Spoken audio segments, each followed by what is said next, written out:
12송이의 장미, 작자 미상, 강계형 옮김.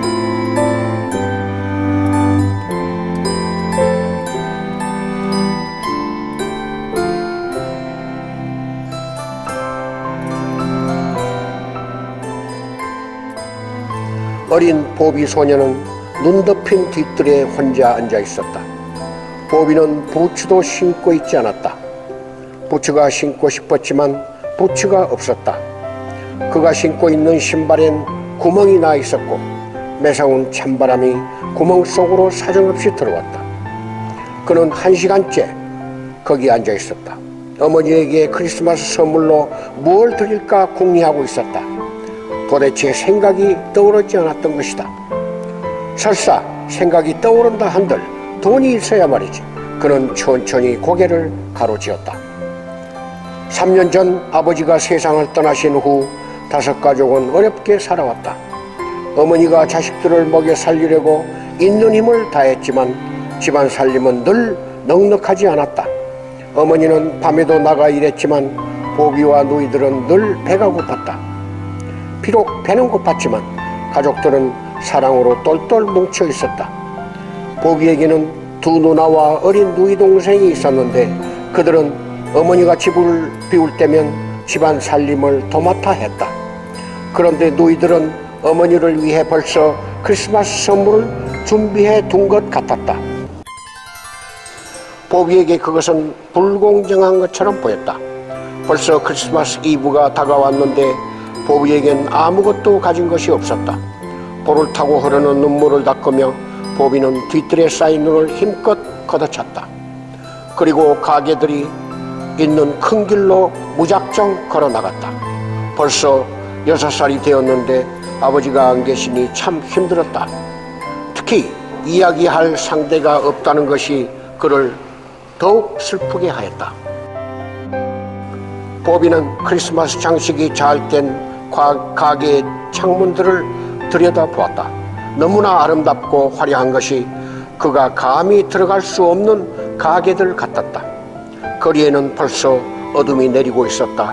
보비는 할 수 없이 집이 있는 방향으로 발걸음을 돌렸다.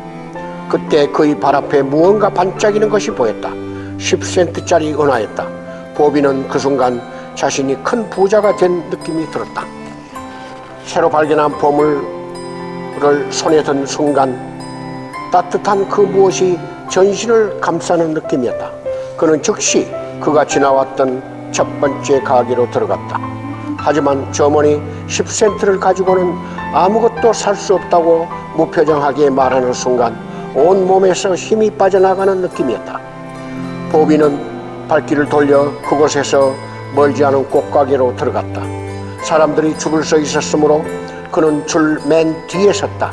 마침내 가게 주인이 무엇을 사려고 왔느냐고 물었다.